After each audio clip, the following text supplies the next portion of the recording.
Ben ritrovati alla terza giornata della Fiera Quattro Passi, Generazioni in Viaggio. Il saluto da Mirko Cavallina che è qui nel foyer della provincia di Treviso, il saluto che ci segue in streaming su quattropassi.org e anche su Radio Veneto 1 in queste 2 ore insieme fino alle 17, anche domani, quarta e ultima giornata di questo evento che è stato baciato dal sole la scorsa settimana al 99% e oggi insomma siamo molto più tranquilli lo stesso anche domani. Ben ritrovato Alessandro Franceschini. Buongiorno a tutti. Allora, intanto facciamo un passo indietro al weekend scorso, a freddo adesso ormai un bilancio del primo weekend. Ecco, freddo è una parola giusta perché non c'era proprio caldissimo la domenica sera e comunque la fiera è stata anche nel primo weekend, nonostante un tempo non sempre clemente, è stata veramente positiva nell'afflusso di persone, anche in tutte le dinamiche che si sono instaurate rispetto proprio al tema della fiera, cioè questo generazioni in viaggio, questo parlare di ragazzi con i ragazzi e di scambi generazionali effettivamente è stato un tema indovinato, l'abbiamo visto anche dalla visibilità che la fiera ha ottenuto sulla stampa anche nazionale che non avevamo mai visto in queste proporzioni. E insomma cresce, alla sua 13ª edizione, è un evento che ormai coinvolge tantissime persone, tanti espositori anche oggi, molti sono gli stessi che già abbiamo visto, tanti sono diversi, giusto? Sì, noi contiamo circa 120 espositori a ogni fine settimana, di questi 60 sono nuovi rispetto alla volta scorsa, per cui chi è venuto già al primo weekend può assolutamente scoprire cose nuove anche in questa seconda fine settimana. E c'è un programma molto ricco che trovate come sempre dettagliato su quattropassi.org. All'ingresso poi uno dei tra i tantissimi volontari che ci sono distribuiscono anche il programma dettagliato. Quanti sono i volontari? Allora, sono 350 volontari, poi ci sono appunto i ragazzi dell'alternanza scuola-lavoro, ci sono gli scout, ci sono i richiedenti asilo che sono appunto tramite un accordo che abbiamo fatto con una cooperativa prestano servizio in fiera, quindi diciamo la squadra è molto nutrita. Come sempre, hai citato il tema di cui parleremo adesso in apertura, a cui è stata dedicata in buona parte la mattina, anche adesso un convegno che sta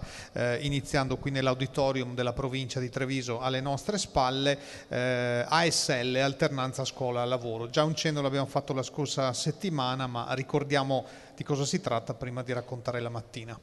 Sì, noi abbiamo voluto dedicare questa giornata in particolare ai ragazzi delle superiori, dopo aver fatto appunto vari eventi, tra cui quello di anteprima della fiera con i 1000 ragazzi delle scuole medie. Che abbiamo nell'immagine che è alle nostre spalle. Abbiamo l'immagine del flash mob che hanno fatto a metà mattina e oggi abbiamo voluto proprio fare un approfondimento sul tema dell'alternanza scuola-lavoro insieme alla Camera di Commercio di Treviso e Belluno che ha appunto finanziato il progetto di questo primo forum nazionale dell'alternanza scuola-lavoro solidale e sostenibile.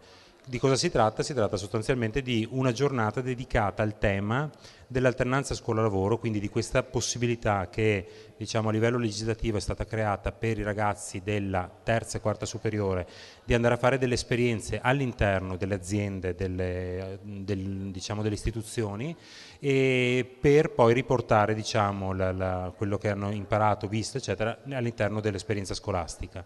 E è una prima esperienza rispetto appunto al mondo del lavoro e noi abbiamo voluto capire come il mondo dell'economia sostenibile, quindi di tutto l'aspetto delle aziende che hanno delle eccellenze rispetto allo sviluppo sostenibile, all'ecologia, all'uso di materiali appunto ecosostenibili e dall'altra parte tutta l'economia solidale, quindi volontariato, il commercio ecosolidale, tutto quello che crea un'economia più giusta e più solidale, soprattutto per le fasce della popolazione come per esempio i produttori del commercio equo. Ecco, queste realtà come si rapportano con l'alternanza scuola-lavoro.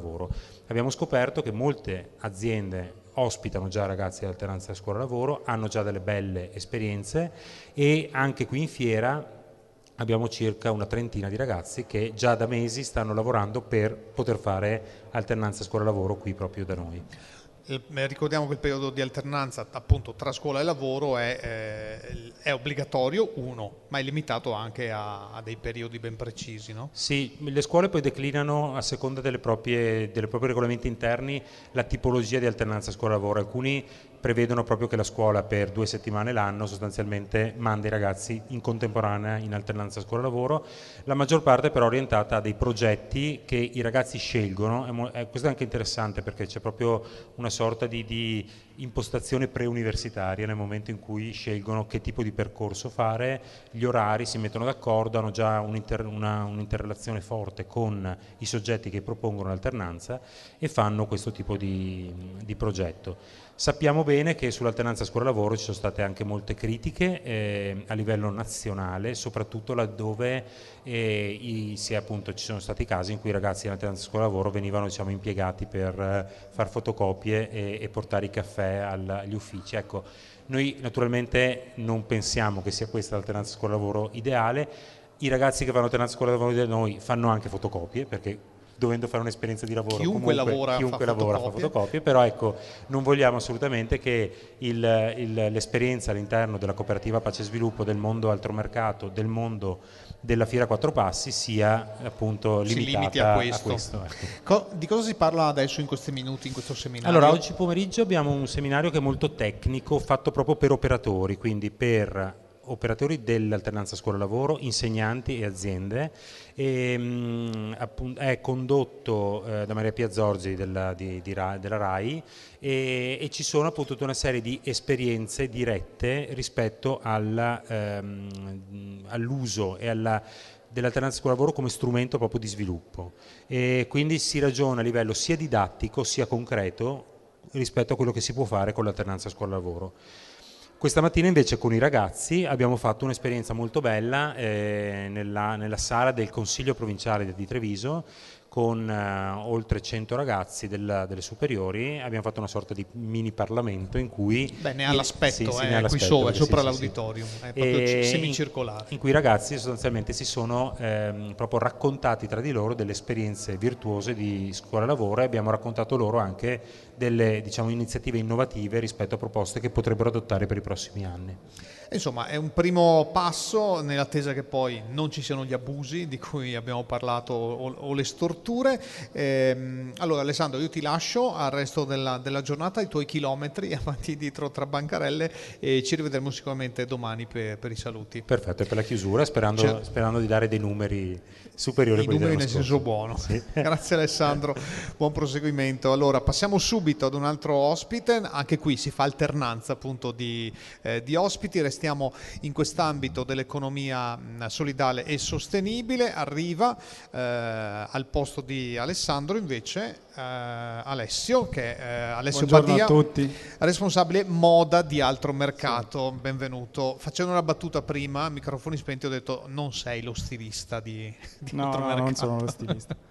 Quindi cosa vuol dire responsabile moda? Responsabile del progetto moda etica di Altro Mercato significa la moda etica del commercio ecosolidale. È un'attività che ormai va avanti da anni e che coinvolge una serie di produttori nel sud del mondo, circa 60 produttori che con questa nostra attività di produzione sono aumentati anche di volume, perché alla fine erano piccole realtà di 4-5 persone in cooperativa e adesso sono realtà importanti, 3-4 mila persone che lavorano, quindi con stipendi equi, con una capacità produttiva importante, dove tutto viene prefinanziato, quindi al 50% per dare la sostenibilità e per dare concretezza a questo che è un progetto di un nuovo mondo da condividere, che non sia solo sfruttamento e profit, bensì un qualcosa che possa anche sia essere equo e solidale sia sostenibile. Ecco, ricordo che il settore appunto dell'abbigliamento è uno dei settori in cui è articolata quest'anno la fiera. Le trovate appunto nella mappa che vi viene distribuita, sono diverse realtà, appunto diversi stand dedicati a questo. Solo Sud America? No, Sud del mondo, e poi da quest'anno il nostro organo di garanzia mondiale, che è il WFTO, ha deliberato di inserire all'interno di questa organizzazione anche il solidale italiano. Solidale italiano che significa delle cooperative, delle onlus, delle case famiglia, dei laboratori sartoriali, dove c'è gente anche con disagio sociale che forniscono prodotti all'interno della centrale di acquisto di Altro Mercato e che gli diamo la possibilità anche di sostenere queste attività e fare insomma del bene anche in Italia, dove la soglia di povertà insomma è arrivata anche, si sta espandendo. si sta espandendo, sì, quindi è un compito, insomma ci sentiamo anche coinvolti sia sotto il profilo professionale che emotivo per dare un nostro contributo come Quindi, altro mercato. Prodotti italiani che magari restano in Italia o che vanno anche all'estero, come quelli dal sud del mondo arrivano qui, sì, no? ecco, sì. Sì, è un'economia circolare vera e propria. C'è un po' il folklore, no? del vestito che viene dal sud del mondo, perché è di solito molto colorato, sì, è molto... Sì. In realtà poi dietro, cioè per arrivare al tessuto, penso al cotone piuttosto sì. che ad altre fibre, c'è anche tutta la parte agricola piuttosto che la parte di allevamento prima, quindi sì, tutta la filiera deve essere... Abbiamo cercato proprio di dare una circolarità a questa filiera ecosostenibile e proprio per questo abbiamo lavorato in questi ultimi mesi per dare anche una certificazione di filiera a quello che è proprio il tessuto iniziale che viene lavorato. Quindi siamo andati a individuare produttori che hanno la materia prima, quindi che è una materia prima certificata del commercio ecosolidale, nonché sostenibile, e per arrivare poi ai produttori, quindi metterli anche in contatto tra di loro e creare proprio un'economia che sia chi produce la materia prima, sia chi produce il capofinito, sia in regola, insomma, che dia sostenibilità a tutto questo processo. La si può definire, magari non in tutti i casi, una produzione industriale, nel senso che magari non è del tutto artigianale come può essere un gruppo di persone, una famiglia, cioè ci sono anche li definisco stabilimenti, insomma, passami il termine, oppure rimaniamo in strutture davvero molto piccole? No, le strutture sono molto piccole, diciamo, a livello di laboratorio, però vengono messe insieme tra tanti laboratori e la produzione è sempre artigianale.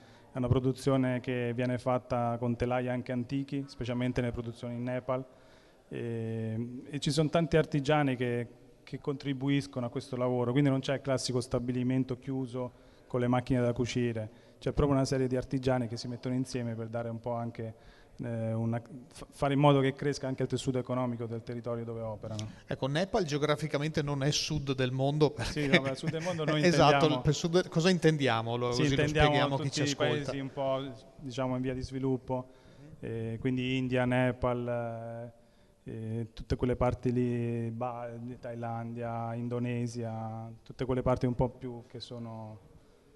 dove sappiamo che poi anche molte multinazionali, anche Africa, sì.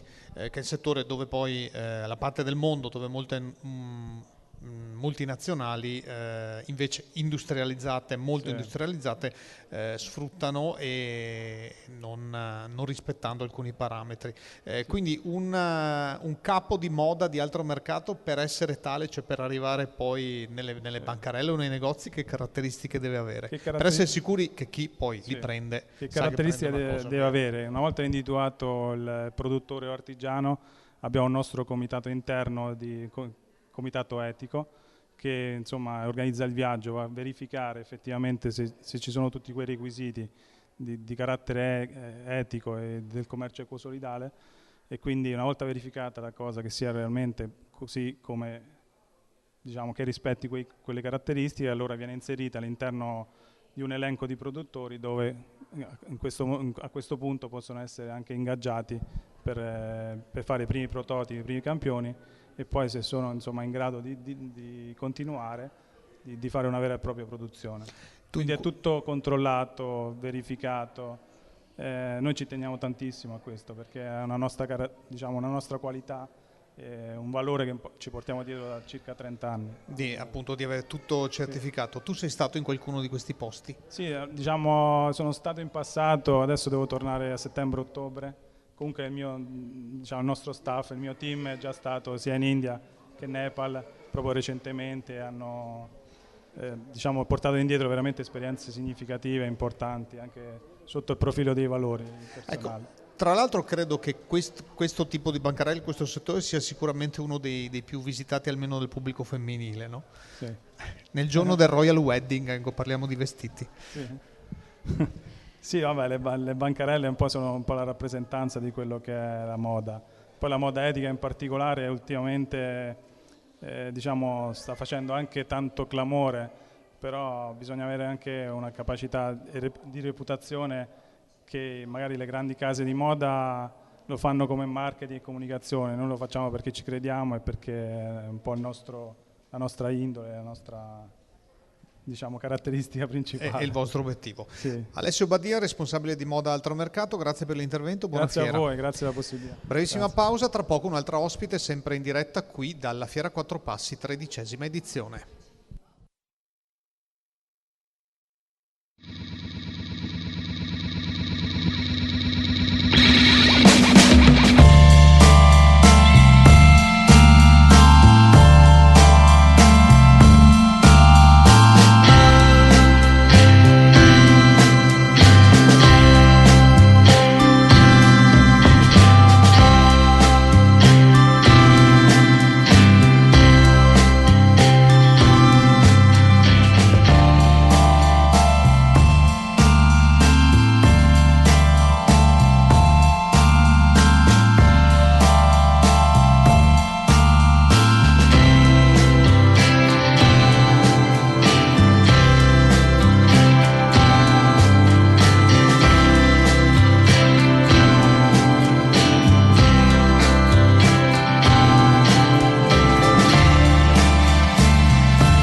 Sempre in diretta su Radio Veneto 1 e sul sito quattropassi.org, nello streaming. Mirko Cavallini in postazione, ben ritrovati ancora in questo pomeriggio insieme fino alle 17 dalla Fiera Quattro Passi, 13ª edizione, Generazioni in Viaggio, generazione appunto, abbiamo parlato dei giovani, dell'alternanza scuola-lavoro, adesso saliamo di età arrivando fino ai nonni, ma passando per tutto quello che c'è in mezzo. Saluto le mie due nuove ospiti che sono Francesca Mineo, benvenuta. Buongiorno, grazie. E Alice Paolin. Salve, grazie. Francesca Menè, autrice di questo testo, Adozione, una famiglia che nasce, una guida pratica per nuovi nonni, con la prefazione autorevole di Aldo Cazzullo. Allora, questo libro, Francesca, davvero unisce le generazioni di cui si parla in questa fiera. È vero, unisce le generazioni perché parliamo di bambini che trovano una famiglia grazie all'adozione, parliamo di mamme e papà che lo diventano grazie all'adozione e parliamo di nonni che si ritrovano, si dice nonni adottivi, improvvisamente nonni adottivi, di bambini che potrebbero sembrare un po' alieni, no? Quando ne hanno notizia e quando magari li incontrano, perché sono bambini che sono arrivati in famiglia non secondo un flusso per così dire naturale, che i nonni di solito attendono con grande ansia fin dal fidanzamento, diciamocelo, no? Ti fidanzi, ti dico allora poi avrete figli, no? È la prima domanda che ti fanno. E in realtà poi questa attesa dei nonni è veramente quasi, se posso dire, più lunga ancora di quella dei genitori. Noi in questo libro volevamo colmare una sorta di vuoto, cioè un vuoto, dico formativo per dire una parola un po' grossa, in realtà no, è un testo molto divulgativo, molto semplice, che ha il parere di esperti che danno dei consigli, come dire, autorevoli, però è anche un libro di esperienza che vuole cercare di andare appunto a raccontare ai nonni in un modo semplice, anche divertito molto spesso, con aneddoti, con esperienze di vita anche personale, perché anche io ho adottato un bimbo in Cina.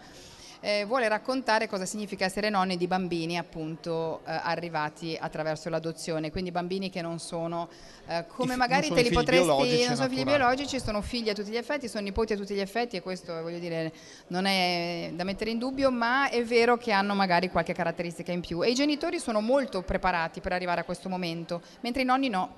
E allora quando anche io stessa ero in procinto di incontrare mio figlio, dicevo, beh, insomma, io sono anni che mi preparo, grazie ad Amici dei Bambini che mi ha accompagnato e grazie a tutta la formazione che anche i servizi sociali prevedono. Però i nonni no, i nonni di base si trovano Sono un po' spettatori, Sono no? un po' spettatori, soprattutto anche nel momento in cui vengono informati di questa decisione dai figli.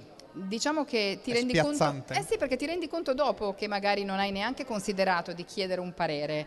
Poi glielo devi chiedere perché la legge prevede un consenso dei nonni all'adozione e quindi ti ritrovi davanti a due anziani signori che si aspettavano magari un pranzo per dire bene, aspettiamo un bambino, invece no, aspettiamo un bambino che non si sa quando arriva e che arriverà chissà da dove e non sappiamo, e sarà diversissimo da noi. È un aspettare diverso, è no? un aspettare diverso, è un aspettare di molto che può diverso. durare quanto questo aspettare? Ma allora, nel nostro caso è durato 3 anni. Io parlo di gravidanza degli elefanti nel libro, perché gli elefanti hanno una gravidanza di circa 22 mesi più o meno. Un paio d'anni, sì. Un paio d'anni. Di solito le famiglie adottive, tranne rari casi, aspettano di più. Più dei 9 mesi e più anche dei 22. E quindi per noi è stato 36 mesi, però so che ci sono, poi Alice magari è meglio informata di me rispetto alle attese reali delle famiglie.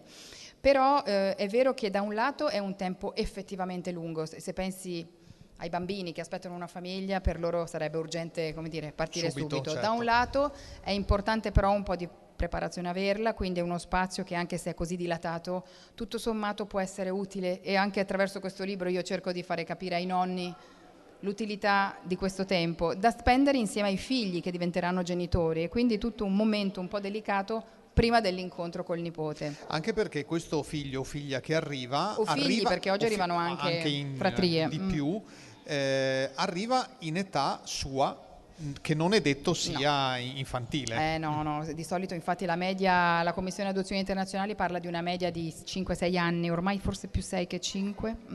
Anche mio figlio è arrivato che aveva quasi 6 anni dalla Cina.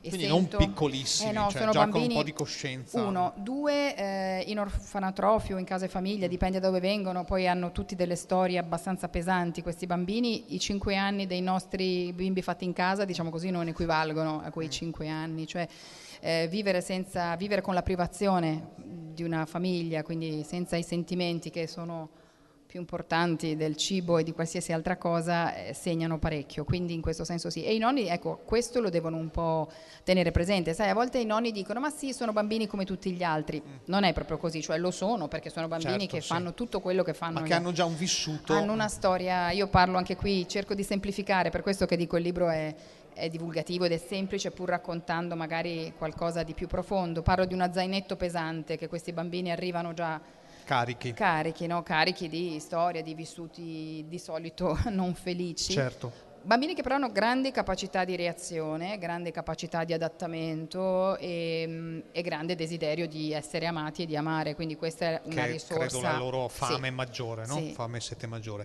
Coinvolgo Alice Paolin, certo. che è della sede regionale Veneto di AIB, Associazione Amici dei Bambini, che molti dei nostri ascoltatori, spettatori conosceranno. Quindi il vostro ruolo, voi siete riconosciuti. Chi vuole ad esempio arrivare ad un'adozione o capire se è una famiglia che può essere riconosciuta, perché non è detto che tutte lo siano, può passare anche tramite voi, giusto? Esatto, una famiglia che vuole adottare deve fare un percorso prima con i servizi sociali, poi avere l'idoneità da parte del Tribunale per i minorenni, e da noi è soltanto a Venezia, qui in Veneto, e avendo poi il patentino di genitori adottivi si devono affidare ad un ente autorizzato. AIB è uno degli enti autorizzati dalla Commissione Adozione Internazionali per svolgere tutte le pratiche adottive all'estero. Abbiamo tantissimi paesi dove le coppie potrebbero scegliere di andare ad adottare, in realtà si sceglie insieme, si capisce qual è il luogo. Come funziona? Dipende tanto dalla disponibilità che hanno i genitori. Qui in Veneto, per esempio, una pecca della nostra regione è che il Tribunale per i minorenni mette il vincolo massimo di età di adozione del bambino, quindi limita tantissimo. Il bambino deve avere al massimo 3 anni al momento dell'ingresso in Italia, 4 anni, 5 anni. Ed che è il tempo che si aspetta, appunto. No, è molto piccolo in effetti, questa è una cosa che non sapevo, ma in effetti rispetto all'età media dei bambini che arrivano in adozione sono piccolini, quindi a volte ci capita di dover dire a delle coppie: guardate che è impossibile la vostra adozione perché il bimbo è davvero troppo piccolo rispetto alla vostra età anagrafica, al tempo di attesa, e quindi si chiede alla coppia di poter aumentare l'idoneità. Comunque poi arrivano le coppie con questo decreto e si cerca di capire qual è il paese in questo momento più adatto a questa coppia, perché ci possono essere paesi che propongono bambini da fratrie, quindi fratellini, e la coppia deve avere l'idoneità per 2 o più fratelli. Certo. 3 o 4 anche, arrivano anche 3 o 4. AIB ha fatto adottare anche bambini, 5, 2 anni fa, anche famiglie, 5, fino a mi 5 ricordo 4. Immagino che una delle caratteristiche è avere lo spazio per ospitarli. Certo, questo va valutato, considerato, sì. certo. E comunque insieme si cerca di capire qual è il paese migliore per questa coppia rispetto alla proprietà, alla propria situazione, alla famiglia allargata, perché dall'altra parte del mondo si guarda al bambino reale. C'è un bambino che ha bisogno di una mamma e di un papà, e quindi il giudice, gli operatori che si occupano di fare l'abbinamento devono capire qual è la coppia migliore tra quella italiana, quella accompagnata da AIB, quella americana, quella francese, e poi c'è l'abbinamento vero e proprio. Quindi noi proponiamo alle famiglie di essere formate il più possibile per accogliere un bambino che ha già lo zainetto pesante, ha già una lingua imparata, una lingua imparata, dei modi di comportarsi, in tutto questo il bambino, nella sua diversità di età, che ruolo ha? Cioè, può dire qualcosa? Pensando all'interesse del bambino che nella legislazione dovrebbe essere. Questo fa riflettere questa domanda, sì. Purtroppo o ci rendiamo conto il solo destinatario finale della scelta. Viene ovviamente aiutato dagli operatori che lo seguono in casa famiglia o in istituto, c'è un educatore specifico, viene seguito psicologicamente, però anche qui dipende tanto dai paesi, certo, da come sono organizzati. A volte ho una coppia qui che ha fatto che sta tenendo il banchetto questa mattina, che partirà a brevissimo per il Cile, devono fare gli incontri via Skype per fare in modo che ringraziamo il bambino... che adesso c'è Skype, perché magari tanti anni fa non c'era. Esatto, quindi incontreranno il bambino per rendere reale l'adozione, perché al bambino dicono: ci sono 2 signori che verranno, saranno mamma e papà, e invece vederli concretamente, si sono già scambiati gli album fotografici, dei pensierini, delle mail, è già una relazione che si instaura. I nonni no. Adesso ci torniamo sui nonni. Quindi c'è già questa appunto questa relazione che si instaura. I bambini hanno, cioè, sono sempre stati senza famiglia, monogenitoriali, cioè le situazioni immagino siano molto diverse, sì, no? lì dipende tanto dalla situazione che vivono. Tendenzialmente, ecco, una cosa che ci tengo a precisare è che non ci sono bambini orfani, quindi non ci sono bambini che non hanno mamma e papà perché sono morti, ma ci sono bambini che sono tolti da famiglie Per non, ragioni più diverse. esatto, per varie situazioni.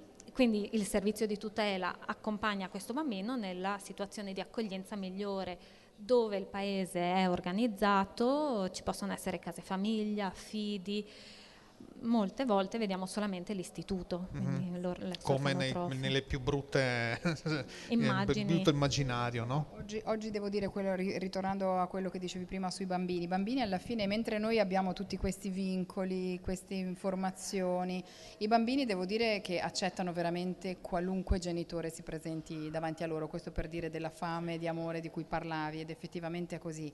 Sono preparati, ma a seconda del paese. Nel mio caso in Cina mio figlio non era stato particolarmente preparato, gli era stato comunicato che sarebbero arrivati dei genitori, con il che non è stato facile per lui, diciamo, all'inizio. È ovvio che appaiono tutti felici e sorridenti, in realtà è una reazione alla paura che hanno, sono bambini che sono traumatizzati prima e spaventati poi, quindi questo va tenuto conto. Però è anche vero che questa grande capacità che hanno, questo desiderio di essere parte di famiglia, poi fa superare, ci vuole tempo, è il famoso tempo che dobbiamo attendere tutti, e i nonni spesso, dico, arrivano per ultimi perché gli esperti, gli psicologi ci consigliano di farli, poi ognuno sceglie quello che preferisce, però consigliano proprio per questi traumi del bimbo, dei vissuti che magari possono essere stati anche peggiori di un orfanatrofio e basta nella vita, consigliano di introdurre, come dire, i familiari poco alla volta, quindi oggi uno, domani l'altro, ma prima aspettate che si ambienti a casa, eccetera. Questi nonni che non vedono l'ora di vedere questo figlio, questo nipotino, sono un fiume in piena. sono un fiume in piena, devi contenerli, allora lì do anche qualche consiglio per contenerli, quell'ultimo miglio che serve per l'incontro, perché a volte veramente hanno la tentazione magari di farti la festa a sorpresa, e questo bambino che è già tutto un po'... Altri invece no, amano io so che molti bambini sudamericani, per esempio, che già di indole sono molto più allegri ed estroversi, magari amano un festeggiamento, però come dicono appunto anche alcuni psicologi nel testo, dobbiamo considerare che loro hanno vissuto ben situazioni peggiori, no? di questi, tra virgolette, traumi di cui noi parliamo, o situazioni difficili, esatto, dell'avanzata dei nonni e di tutti i parenti. Diciamo che cerchiamo di trattarli con cura questi bimbi, proprio in rispetto di questo loro passato un po' difficile, però insomma poi alla fine i nonni devono fare i nonni, cioè, quindi devono viziarli, quindi devono fare tutto quello che fanno normalmente. Certo, appunto, magari nel primo tratto dell'incontro. Del primo tratto, dei primi anni. Il tuo che si chiama? Lin Yong, viene dalla Cina. Dalla Cina, è arrivato che aveva? Quasi 6 anni, 5 anni e mezzo abbondanti, insomma. E da quanto è qui? Ed è qui da 4, adesso ne ha 9, quasi 9 e mezzo, sì. 9. Quindi con i nonni come va? Allora sì, con i nonni è andato, il primo incontro con i nonni lo ha fatto bene, molto bene, in particolare molto legato ai miei, ma anche con gli altri nonni che erano ieri a casa nostra, non ha problemi, ma è semplicemente perché con mio padre e mia madre può fare più il selvaggio che con gli altri. Cioè, succede, è normale. Esatto, c'è semplicemente una differenza di quel tipo, e noi è andata bene, abbiamo fatto il primo incontro via Skype appunto da Pechino quando eravamo ancora in Cina, e vabbè, poi i primi tempi parlavamo tutti, io un italo-cinese perché avevo un po' studiato per cercare e lui parlava cinese, i miei i nonni e gli altri parlavano con segnali di fumo praticamente, però diciamo che se si inizia a giocare insieme, se si inizia a, come dire, a fare finta che per i bimbi, no? Fare finta che sia tutto normale, questo apre un po' la strada alle timidezze. Poi certamente i nonni dovranno sapere che se diventeranno, come si spera, i complici, confidenti, quelli con i quali puoi fare le cose che non fai con mamma e papà, allora ecco un altro punto interessante questi bambini, questi traumi prima o poi li tirano fuori, questi dolori li tirano fuori, questi vissuti li tirano fuori, quindi i nonni devono essere pronti per poter o rispondere o affrontare questi momenti delicati, perché il bambino tenderà a chiedere conferma ai nonni se tutto quello che gli abbiamo raccontato noi genitori è vero, magari chiederanno se sanno qualcosa di più della loro storia, cioè la storia per un bambino che arriva e deve ricominciare a costruirsela con una nuova famiglia è veramente un tassello importante. E i nonni, che invece sono esperti nei racconti e nel raccontare, devono capire che raccontare delle storie a questi bambini o raccontare la storia di famiglia può essere veramente una parte importantissima che agevola proprio l'adozione e il suo crescere. Certo, riempie magari anche quel vuoto, quel ripartire da zero. Mentre i nonni raccontano, fanno capire al bambino che può raccontarsi, e quindi questo apre anche lui molto il cuore, insomma, le sue aspettative. Bene, allora per chiunque può chiedere, così poi andiamo anche già al prossimo ospite, Alice di IB, per chiedere di verificare se essere famiglia adottiva non c'è nessun vincolo. Per qualsiasi informazione, desiderio, curiosità, tutti possono chiamare la sede veneta di AIBI, la sede centrale anche.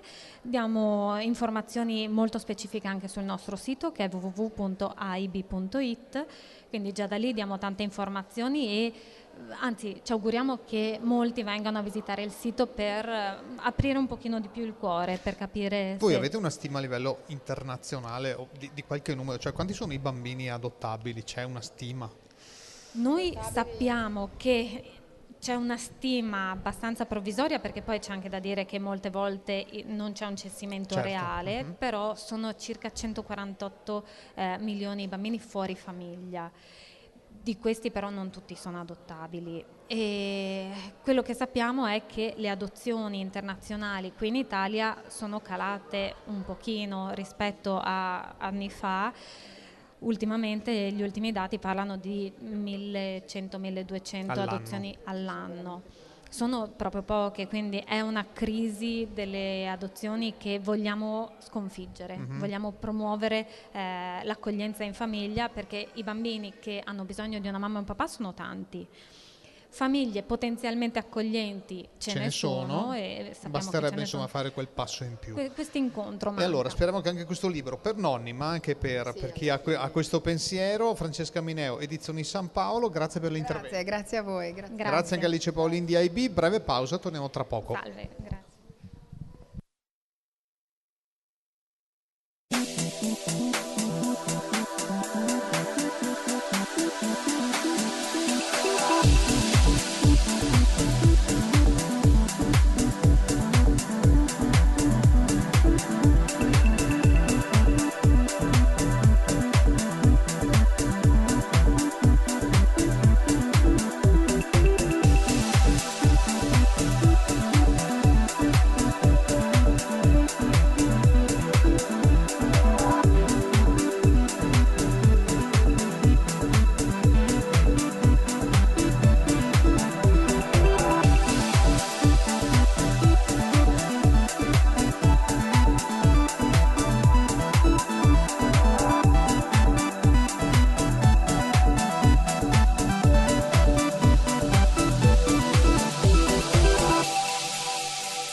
Ancora in diretta su Radio Veneto 1 e su quattropassi.org, la Fiera Quattro Passi, 13ª edizione, Generazioni in Viaggio. Abbiamo parlato di adozioni internazionali, adesso andiamo dall'altra parte dell'oceano. La settimana scorsa abbiamo parlato di Colombia con gli adolescentes niños trabajadores e invece adesso parliamo di donne che lavorano. Allora do il benvenuto alla nostra ospite che dalla Colombia arriva, anche la Milan, benvenuta. Grazie. E a David che fa anche da interprete. Benvenuto David.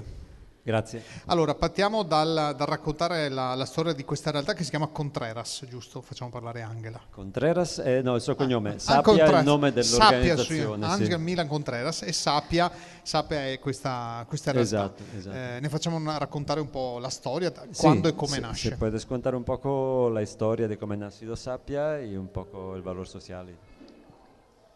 Sapia ha nacido como una empresa muy pequeña, artesanal, de desarrollo de productos hechos con cáscara de naranja.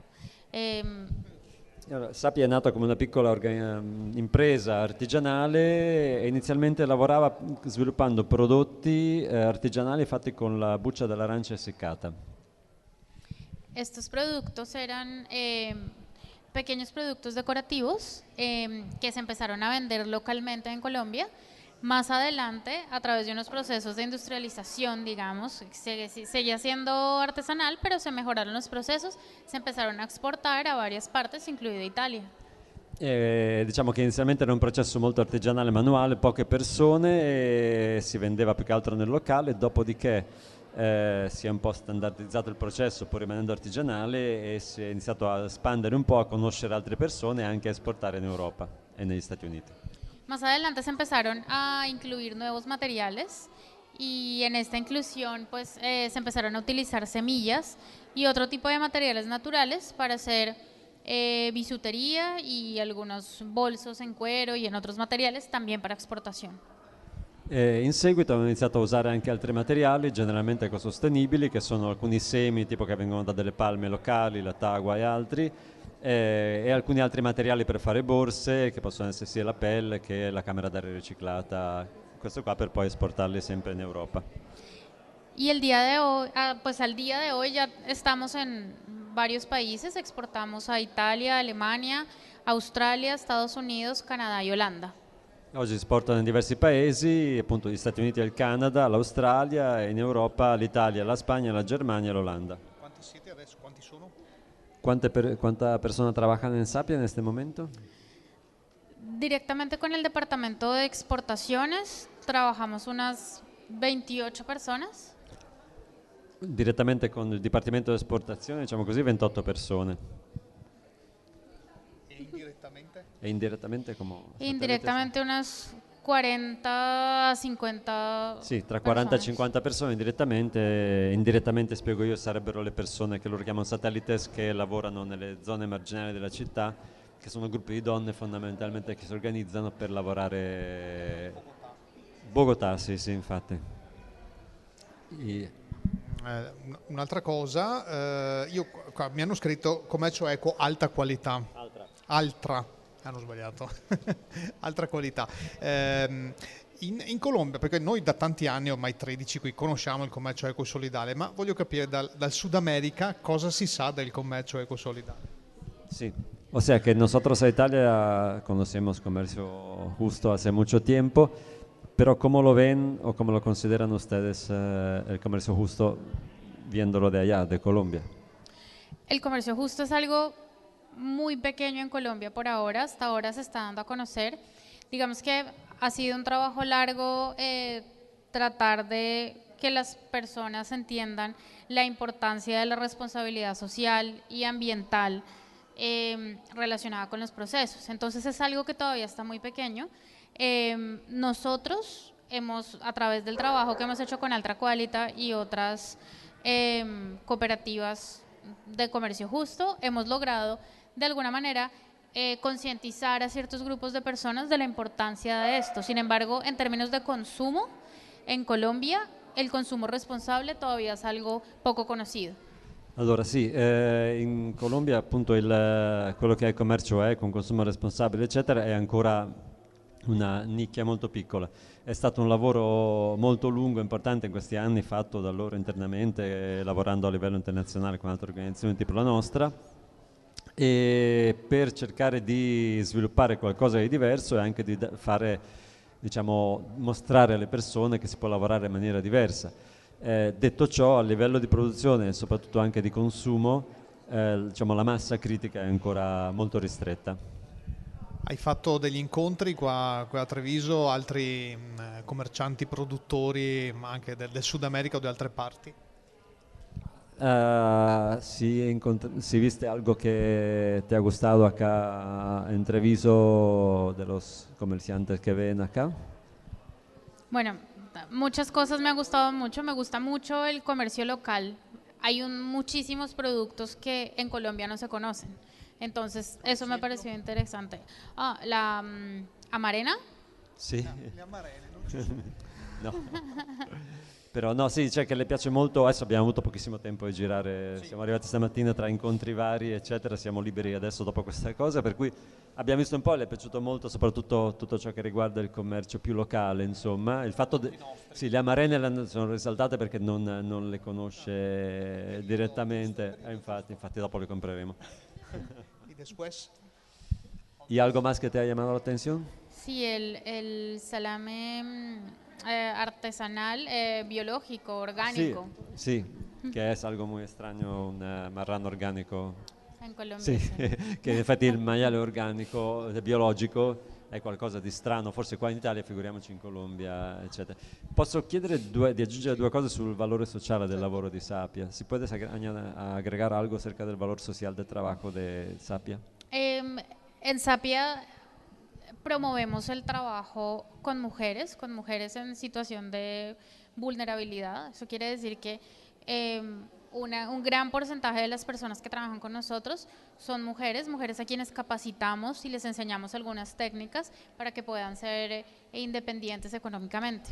Allora dice che la maggior parte delle persone in cui lavorano sono donne e molto spesso donne che hanno diversi problemi, situazioni critiche, eccetera, a cui loro danno una formazione e cercano di dare un lavoro costante nella produzione di artigianato.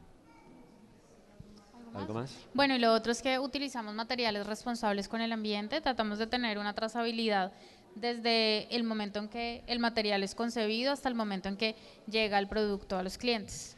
E cercano di avere un approccio, diciamo così, responsabile e ecosostenibile sia nella scelta dei materiali che anche nella tracciabilità delle materie prime che usano nella filiera che possono controllare, insomma. Bene, allora grazie a Angela Milan Contreras, Sapia, commercio equo, altra qualità, grazie anche a Davide, allora buona fiera perché c'è tanto da vedere. Grazie. Grazie, breve pausa, tra poco un altro ospite e sarà un giovane.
Prosegue fino alle 17 la nostra diretta, questa terza diretta pomeridiana della Fiera Quattro Passi alla sede della provincia di Treviso, il Parco Sant'Artemio. Ancora ben ritrovati da Mirko Cavallina che ci ascolta in diretta su Radio Veneto 1, in streaming sul sito quattropassi.org, dove poi al termine della diretta di tutte le nostre dei nostri appuntamenti troverete anche il filmato completo con tutti gli ospiti sul canale YouTube. Un nuovo ospite, ho detto, un giovane, Nicolò Bonato, che frequenta la seconda liceo del liceo classico Canova di Treviso. Benvenuto Nicolò. Grazie. Il secondo liceo vuol dire, per chi vuol dire il quarto anno, okay? Esatto. C'è il ginnasio, quarta e quinta, poi prima, seconda e terza. Nicolò è uno dei redattori della rivista mensile del liceo Canova che si chiama 25esima ora. Già si studia poco Sì. a scuola, ecco, la 25esima ora, perché si chiama così? Allora, il titolo è tratto da un film che si intitola appunto La 25esima ora, e il film tratta di un ragazzo che è stato imputato di alcuni reati, per cui è costretto all'ergastolo, e nel suo ultimo giorno cerca di fare tutto quello che ha sempre desiderato fare, appunto cercando in quell'ultima ora, che ha chiamato la 25esima ora, un'ora in più dell'ultimo giorno, proprio in segno di piena libertà. E chi mi ha preceduto ha colto questo titolo come proprio la finalità del nostro giornalino, cioè sfruttare il tempo che abbiamo per la comunicazione, per esprimere i nostri desideri, tutte le cose che ci piacciono, perché appunto noi non trattiamo solo l'attualità, ma anche teniamo delle rubriche in cui ognuno è libero di esprimere ciò che vuole: musica, arte, film. Quindi piena libertà a chi vuole scrivere. C'è da 9 anni, quindi l'anno prossimo tu ci sarai appunto nel decennale. State già preparando qualcosa? Sì, abbiamo già deciso alcune cose, per esempio cambiare la grafica, che l'ultimo numero che abbiamo fatto l'abbiamo tenuto in tema ottocentesco. Come mai? Perché il quarto numero abbiamo deciso, facciamo qualcosa di originale. E quindi abbiamo pensato, l'origine del giornalismo, quindi nato nell'Ottocento, quindi la scrittura dei titoli o anche alcune cose stilistiche, con dei piccoli ghirigori, diciamo, per separare i paragrafi, e quindi abbiamo detto, Ottocento, tema giornalismo. E l'anno prossimo appunto cambieremo la grafica e pensiamo e speriamo anche di poter fare un incontro con dei veri giornalisti, per magari aprire il mondo del giornalismo anche ai nostri compagni di scuola. Quanti siete a lavorarci?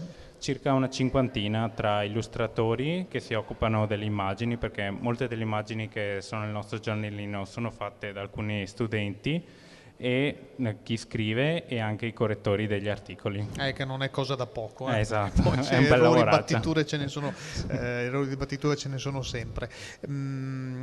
Fate 5 numeri ad anno scolastico, esatto, cominciando a ottobre, poi a cadenza mensile, e quindi è un lavoro continuo, perché già appena esce un numero bisogna già avere qualche idea per quello successivo. Esatto, no? Noi ci incontriamo infatti una volta a settimana, e già alcune volte si arriva lunghi o esatto, in ritardo. Quindi decidiamo le scadenze, correggiamo insieme gli articoli, e a volte riusciamo anche a tagliarci dei momenti per fare dei piccoli dibattiti.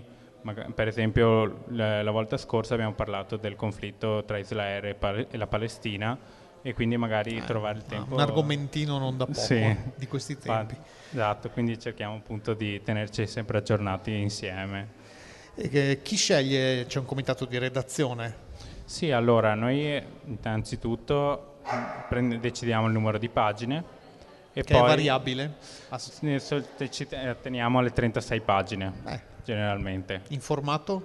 Formato A4 normale, come una rivista, quindi magari si mimetizza tra i libri e durante le lezioni. Non dirlo, non l'ha detto. Va bene. No.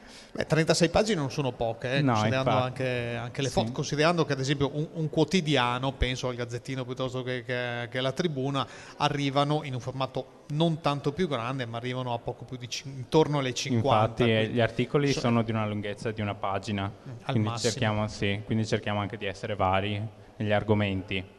E gli articoli, noi diciamo: cosa volete scrivere?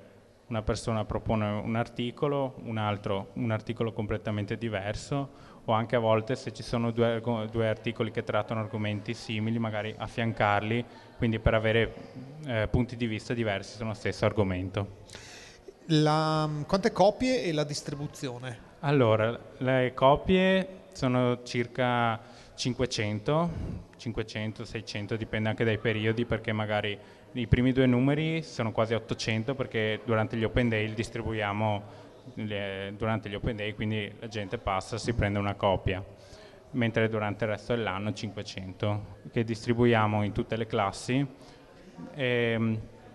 Sì, è sempre da noi, tutto autogestito. E anche la stampa interna? No, la stampa ci affianchiamo a una tipografia, infatti organizziamo vendite di torte o anche per coprire le spese. Sì, o anche ritagliamo degli spazi pubblicitari con le aziende vicine o locali, in modo tale da coprire le spese.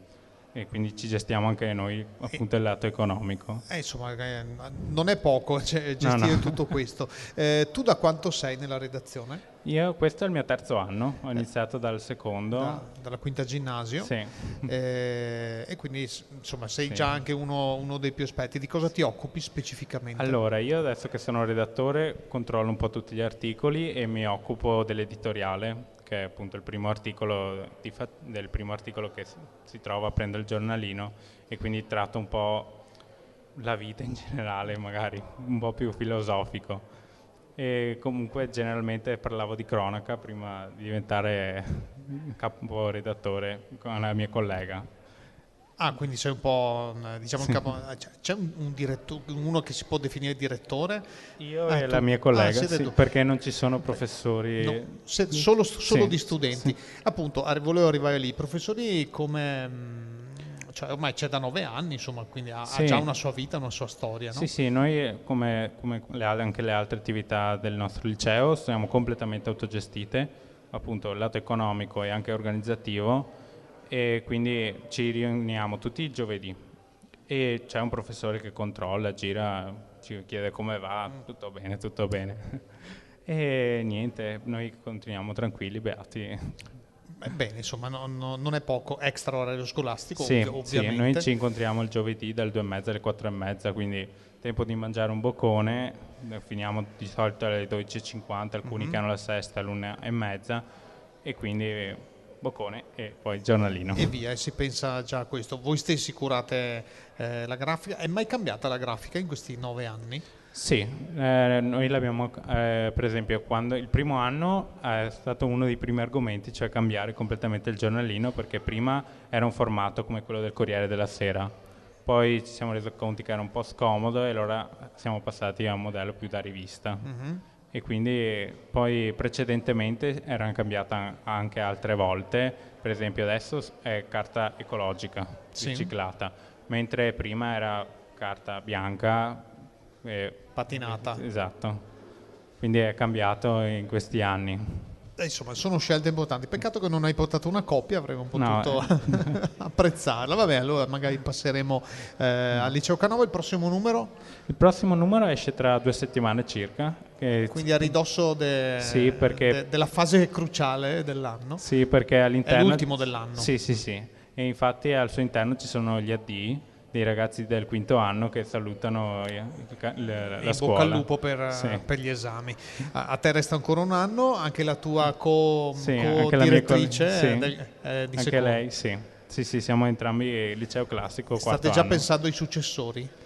Sì, diciamo, individuando qualcuno. Sì, chi lasciare il testimonial. Benissimo, grazie allora Niccolò. 25esima ora, la rivista del Liceo Canova, una bella iniziativa che abbiamo raccontato qui in diretta. Grazie e in bocca al lupo. Grazie a voi. Tra poco altri ospiti, un'altra ora insieme dalla Fiera Quattro Passi, state con noi.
Continua il nostro viaggio tra generazioni, quella Fiera Quattro Passi, in questo terzo pomeriggio insieme, in diretta su Radio Veneto 1, in streaming su quattropassi.org, dalla scuola, dal Liceo Canova che stampa in proprio, finanzia in proprio il giornalino scolastico, alla fase successiva, insomma, quando si entra nel mondo del lavoro cercando anche di inventare, come si fa nel terzo millennio, qualcosa di diverso. Benvenuto a Massimiliano Ventimiglia. Grazie.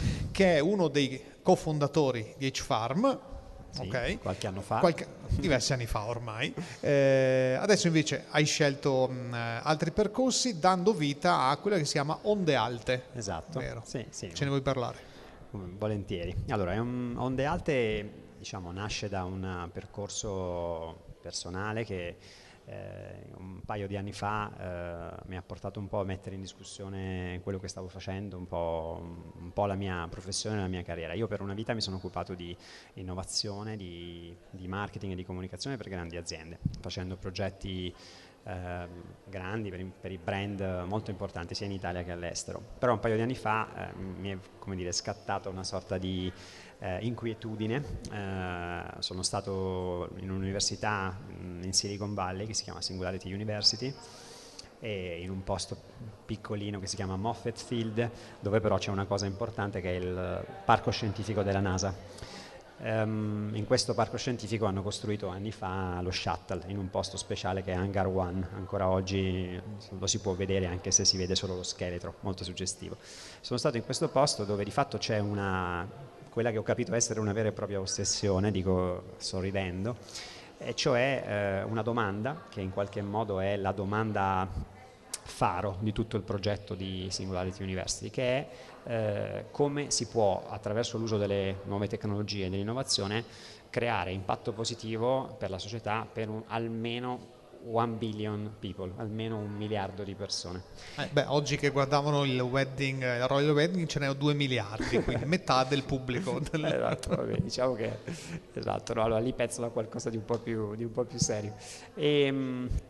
E niente, da quel momento, da quell'esperienza, le cose un po' per me si sono, diciamo, mosse, no? Nel senso che ho cominciato a chiedermi: ok, ho fatto tante conoscenze, ho fatto molte cose, faccio tanti progetti, abbiamo fatto cose incredibili, start-up, tutto, però qual è il ritorno per la comunità? Dov'è che sta il senso di quello che sto facendo? Quello che si dice il senso sociale, no? Ne Esatto. Parlavamo prima con l'ospite dalla Colombia. Esatto, e quindi da lì ho anche approfondito un po' tutto il percorso dello shared value, no? La teoria di Porter a proposito di imprese che quando esercitano la propria attività tengono conto del contesto in cui stanno, e se favoriscono la crescita di un ecosistema sano, anche trattando meglio le loro persone, anche essendo trasparenti, riescono in realtà a performare meglio che aziende che invece non lo fanno, no? E quindi di fatto da lì è partito un po' un percorso. Ho fatto un'esperienza importante nel mondo anche dell'education negli ultimi mesi, sempre grazie a H-Farm, e in qualche modo però sentivo di voler prendere questa cosa un po' completamente per me, e quindi ho fatto partire Onde Alte, che ho fondato da pochissimo, l'ho presentata proprio oggi. No, vedi, siamo al battesimo. Esatto, ho scelto in realtà questo contesto grazie anche alla fiducia datami, insomma, dagli organizzatori, che ringrazio ancora, e abbiamo scelto questo posto perché è un posto denso, no? Un posto che ha senso, e quindi abbiamo presentato Onde Alte. Onde Alte di fatto sarà un'agenzia, come un po' mi è già capitato di fare nella mia vita. Ne avevo fondata un'altra 13 anni fa che si chiamava H-Art, che ha fatto molto bene, e questa volta però ha un obiettivo molto importante: si deve occupare di progettualità che ha senso economico e sociale. Quindi noi lavoreremo con aziende, organizzazioni, fondazioni, pubblica amministrazione, per fare progettualità rilevante sia dal punto di vista della sua sostenibilità, ma anche diciamo appunto per il ritorno che può dare alla comunità. E in effetti il primo progetto con cui siamo partiti, che è quello che stamattina raccontavo ai ragazzi dell'alternanza scuola-lavoro, nella speranza di conquistare, come dire, qualcuno di loro per i prossimi mesi, è un progetto dove con la pubblica amministrazione abbiamo proposto un format di hacking civico, quindi un hackathon, una maratona di 24-48 ore dove ragazzi delle scuole superiori affrontano problemi sociali del loro territorio. Siamo andati in posti non semplici, siamo andati a Catania, siamo andati a Caltanissetta, e fra 2 settimane saremo anche a Pescara, e poi anche a Rieti, poi Brindisi. con l'obiettivo di dare ai ragazzi delle sfide sociali del loro territorio, dargli i mezzi, la conoscenza, le analisi, i numeri e chiedere a loro un impegno di consapevolezza, un movimento denso verso queste cose qua. E quindi la cosa bella, quella che mi riempie davvero tanto quando faccio questo tipo di attività, è vedere loro che partono un po' diffidenti, ma alla fine del percorso sono assolutamente proattivi, vogliono assolutamente fare qualcosa, no? E questa cosa qui è davvero un impatto, diciamo, significativo su quelle che sono proprio le prese di coscienza dei ragazzi rispetto ai problemi, in modo tale da superare quell'atteggiamento un po' canonico che è quello di lasciare che il tempo scorra, no? In qualche modo pensare sempre che sia qualcun altro, non fare niente, perché tanto se non fai del male in realtà le cose vanno bene. E invece no, questo buonismo noi lo contestiamo, pensiamo che bisognerebbe... È poco produttivo alla fine, nel senso, produttivo Esatto. per il bene. Nel sottotitolo che mi è stato proposto c'è innovazione per la partecipazione, vogliamo sviluppare un po' questo sì, allora, concetto? diciamo, noi abbiamo una delle, insomma, nell'occuparci di servizi sia per le imprese appunto che per le pubbliche amministrazioni e in generale per le organizzazioni, abbiamo un po' evidentemente una metodologia che vuole nella collaborazione, nel co-design, in quella che viene chiamata open innovation e sistemi partecipativi di creazione del valore, una delle metodologie che preferiamo, una dei nostri percorsi eletti. Quindi non crediamo diciamo, al saggio che si ritira sull'Aventino e produce evidentemente la grande idea, ma pensiamo che la grande idea nasca dall'interazione con le persone, con chi evidentemente i problemi li ha veramente, con i cittadini, con i consumatori quando lavoriamo con le aziende. Quindi coinvolgiamo tutti i vari pubblici che sono coinvolti nel processo di creazione di valore in una logica di costante volontà di apprendimento, no? e non in maniera, diciamo, chiusa e tradizionale, dove appunto noi sappiamo e qualcun altro no. Non è più il tempo di queste cose qua. Spesso quando tu rompi i confini dell'azienda, l'azienda è senza muri ma partecipa alla collettività, è in qualche modo un tutt'uno con il suo ecosistema di fornitori, di collaboratori.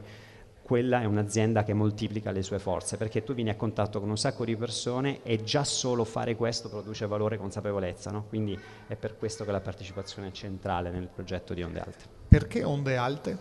Si chiama Onde Alte perché l'idea nasce da questo, cioè, allora, a parte che appunto io ho passione per il mare e c'è un posto in particolare... Perché da noi le onde alte non ci sono. Sì, infatti in realtà nasce da una suggestione che viene da lontano, un viaggio che in qualche maniera mi è capitato di fare in un posto dove c'erano queste onde che sono le più straordinarie del mondo e tutti i surfer vanno a cercarli.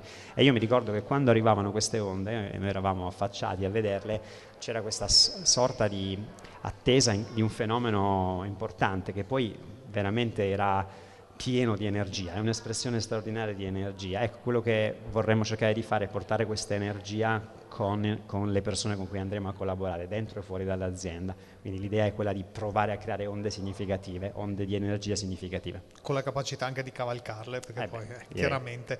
C'è qualche altra idea, che, oltre a quella che hai già citato prima e che hai presentato ai ragazzi, qualche altra idea che immagino che frulla?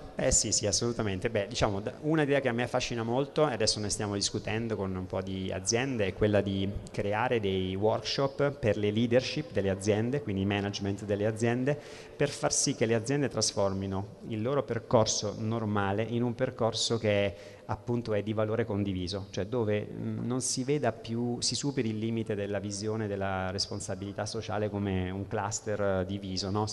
Tante aziende investono in CSR e in qualche modo pensano in quel modo di risolvere il tema della loro responsabilità sociale. Secondo me è una visione vecchia, molto vecchia.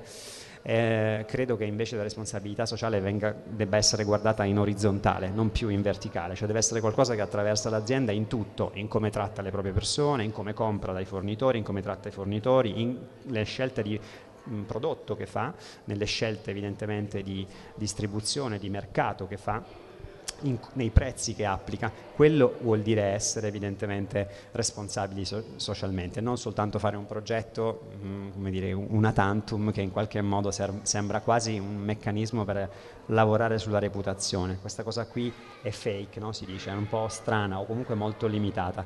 Bisogna trovare il modo di girare la prospettiva e provare a guardarla. E quindi in questo workshop noi abbiamo un po' immaginato di prendere in mano dei modelli di progettazione che sono classici dei modelli di business, no? Quello che insomma, uno strumento canonico è il business model canvas, e provare a immaginare se questi tipi di modelli si possono ridisegnare inserendo dentro delle prospettive che hanno anche a cuore il ritorno sociale o la responsabilità sociale in tutti i pezzettini di creazione del valore dell'azienda. Veramente partiamo anche da quali sono le policy con cui loro trattano i dipendenti, perché è una delle dinamiche che spesso è un sensore di quella che è la cultura aziendale del rispetto delle cose, no?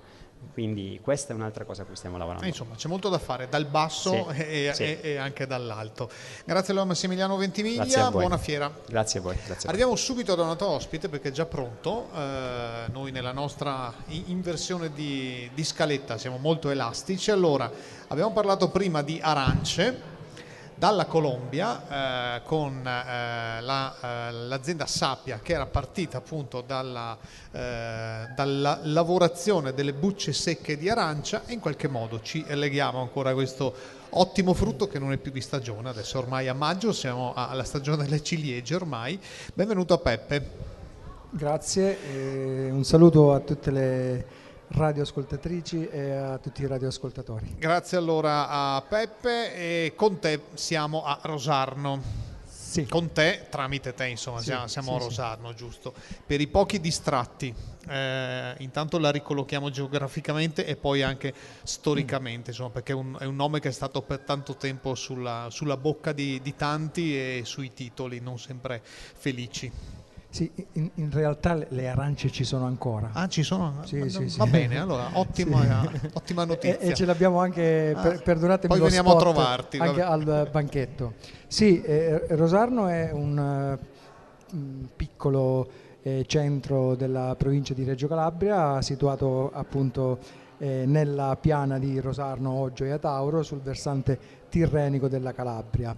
È un paese di 15.000 abitanti, caratterizzato da una forte vocazione agricola, prevalentemente agrumi, kiwi, olive, da purtroppo una povertà diffusa e da una forte presenza della criminalità organizzata. In questi territori da molti anni, ad ogni stagione delle arance, arrivano migliaia di lavoratori stranieri, sia di origine africana, dalla parte del nord dell'Africa e dell'Africa subsahariana, ma anche dall'est Europa, la Romania, la Bulgaria, Ucraina, eccetera. Purtroppo quello che caratterizza la presenza di questi lavoratori è troppo spesso, nella maggior parte dei casi, la assunzione senza regolare contratto, la retribuzione quindi in nero, non a tariffe sindacali, e una assoluta mancanza di accoglienza per quanto riguarda proprio le soluzioni abitative.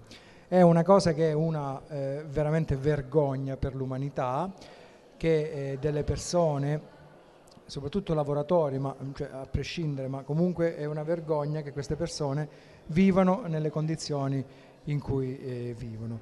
Parliamo di quante persone nel culmine della stagione? Considera che nel culmine della stagione, che coincide con la raccolta delle clementine, che sono il prodotto di eccellenza in Calabria, parliamo tra africani e cittadini dell'Est Europa di qualcosa come 7-8 mila persone. In un paese che ne ha 15.000 residenti. In un paese che ne ha 15.000 residenti, ovviamente in un'area che va anche, diciamo, sì, fuori, oltre, che abbraccia anche i comuni limitrofi. Ripeto, nel corso degli anni purtroppo si sono sempre verificate delle aggressioni gratuite nei confronti di soprattutto immigrati provenienti dall'Africa, fino a quando nel 2010 purtroppo si verifica quella che ormai è, come dire, universalmente e tristemente nota come la rivolta di Rosarno. Qualche centinaio di immigrati, come reazione all'ennesima gratuita aggressione, fanno partire una rivolta e fanno danni, aggrediscono cose e persone. Questi sono i fatti. L'analisi è un'altra, ovviamente. Questi fatti non sono stati raccontati a dovere da nessuna testata giornalistica, da nessun giornalista, nessuno ha voluto fare un'analisi. E invece è quello che abbiamo ritenuto di fare noi, che fino a quel momento eravamo dei semplici attivisti antirazzisti o surrogati della Caritas. Abbiamo capito in un attimo che eravamo in presenza di questa tanto, come dire, nominata guerra tra poveri, ma che non si capiva che cos'era, perché mentre veniva fuori in maniera proprio tragica quello che c'è dietro un'arancia, dietro una spremuta, dietro una passata di pomodoro che ogni giorno arriva nelle tavole degli italiani e non solo, quindi un feroce sfruttamento di chi quei frutti ha raccolto. Poco si parlava invece della situazione di crisi e anche di sfruttamento che a loro volta subiscono gli agricoltori, i piccoli agricoltori, che vengono schiacciati da un meccanismo infernale che non è una cosa che viene non si sa da dove. Bisogna cominciare a chiedersi, per esempio in Italia, chi è che stabilisce il prezzo delle merci e della frutta, perché il produttore, il piccolo agricoltore si trova sostanzialmente di fronte a 3 possibilità di scelta. Una è abbandonare la terra, però per chi grazie a quella terra si è affrancato da una certa vita faticosa, per chi ha mandato i figli all'università magari in Veneto, per chi ha conosciuto il benessere, sai, abbandonare quella terra è come abbandonare un figlio, tagliarsi un arto. L'altra opzione è sperare nell'esproprio da parte dello Stato, perché la terra non rende, e allora dici spero che venga lo Stato che me la espropri, ma lo Stato, se ti espropria la terra, non ci fa un parco come questo per la Fiera Quattro Passi o per far giocare i bambini. Oppure risparmi sui costi di gestione e di produzione. C'hai una manodopera a basso costo a disposizione e la utilizzi. Questa non è una giustificazione. Certo. Questa è un'analisi. In questo meccanismo entriamo noi. Noi abbiamo capito che quello che avevamo fatto fino a quel momento non era servito a niente, abbiamo intercettato piccoli produttori che non abbiamo redento noi, esistevano da prima e facevano il loro lavoro dignitosamente. E allora abbiamo chiesto, per garantire contratti, perché voi abbiate un giusto ritorno, quanto si devono vendere i prodotti della terra. Quindi io ci tengo a sottolineare che il nostro progetto consiste nella invenzione dell'acqua calda. Okay? Cioè questo il fatto che ci siano dei contratti e che il prezzo sia giusto per tutti. Certo, viviamo grazie a delle persone, a Treviso ce ne sono, gruppi di acquisto solidale, gruppi di acquisto popolare, persone che hanno capito che decidendo di come spendere i loro soldi possono in qualche modo fare la loro parte per cambiare la società e esistiamo grazie a loro. È triste, mi interessa questo dirlo, che è una cosa che dovrebbe essere normale, perché noi facciamo una cosa normale, noi non siamo una organizzazione di beneficenza, noi lavoriamo insieme agli africani perché ci siamo trovati con gli africani in un determinato contesto. Se ci fossimo trovati con i veneti che agli inizi del Novecento emigravano da qualche parte, l'avremmo fatti con loro, o se ci fossimo trovati con gli ostrogoti o con i visigoti, quello che facciamo lo abbiamo fatto con loro. È triste, e voglio sottolineare questa cosa, che venga percepita come rivoluzionaria una cosa che dovrebbe essere normale, perché dovrebbe essere normale che chi lavora ha un contratto. Se ci sono delle leggi che dicono che un operaio deve prendere 40 euro al giorno e più i contributi, dovrebbe essere normale che ciò accada. Purtroppo oggi questo da noi non accada e ci sono dei responsabili diretti e indiretti.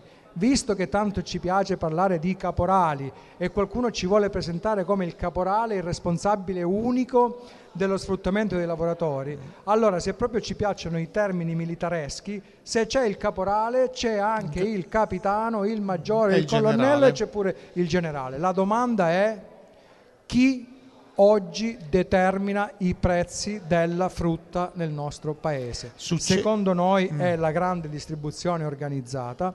loro sono responsabili di quanto viene pagato al piccolo produttore.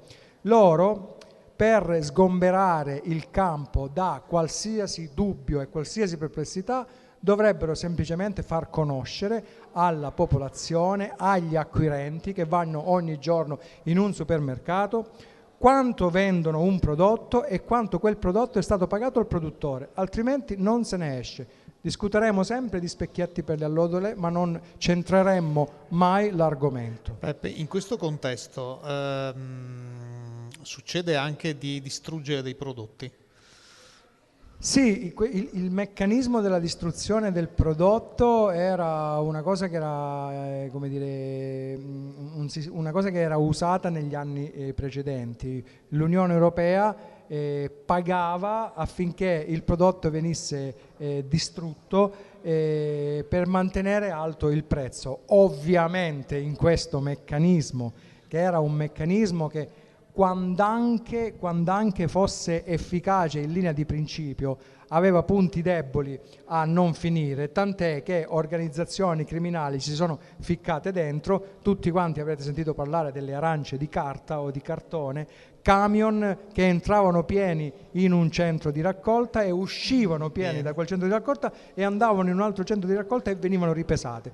Agrumeti sulle spiagge, sulle rive dei fiumi. Quando poi si sono accorti di tutto ciò, la politica di erogazione dei contributi da parte dell'Unione Europea non è stata più in base al prodotto dichiarato conferito, ma in base alla estensione del terreno, con un meccanismo un po' particolare che di fatto continua a premiare quelli che hanno fatto i furbi in passato e a penalizzare anche oggi quelli che sono stati onesti.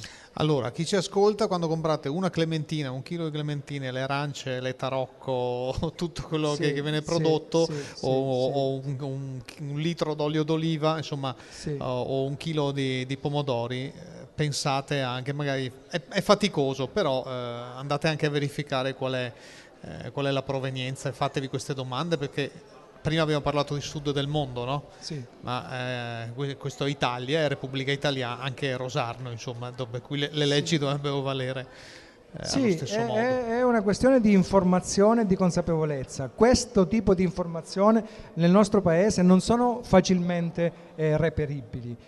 Si parla veramente poco. Penso che noi siamo stati i primi a sollevare il problema dei prezzi pagati agli agricoltori. E da questo qua non si può abbassare la guardia da questa direzione. Il caporale esiste, è un problema, ma non è l'anello più importante di questa infernale catena di sfruttamento. E allora, SOS Rosarno, Peppe, ti lasciamo alla tua bancarella, grazie per essere stato con noi. Grazie a voi per averci dato questa straordinaria opportunità in questo posto fantastico, meraviglioso, bellissimo. La Fiera ai Quattro Passi è un posto bellissimo, stamattina abbiamo visto ragazzi appassionati, è stato veramente bello e noi vi ringraziamo per averci dato questa opportunità. Grazie. Un saluto a tutte e tutti. State Grazie. con noi, tra poco un'altra ospite.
Ancora mezz'ora insieme dalla Fiera a Quattro Passi, questo terzo pomeriggio che trascorriamo in diretta su Radio Veneto 1, in streaming su quattropassi.org. Ben ritrovati ancora da Mirko Cavallin, pubblico che continua a fluire qui al Parco Sant'Artemio, quindi vi invitiamo. L'apertura è anche serale, lo stesso domani si apre dalle 9, poi ricorderò anche nel dettaglio qualche proposta per stasera e alcune tra le tantissime che ci sono domani.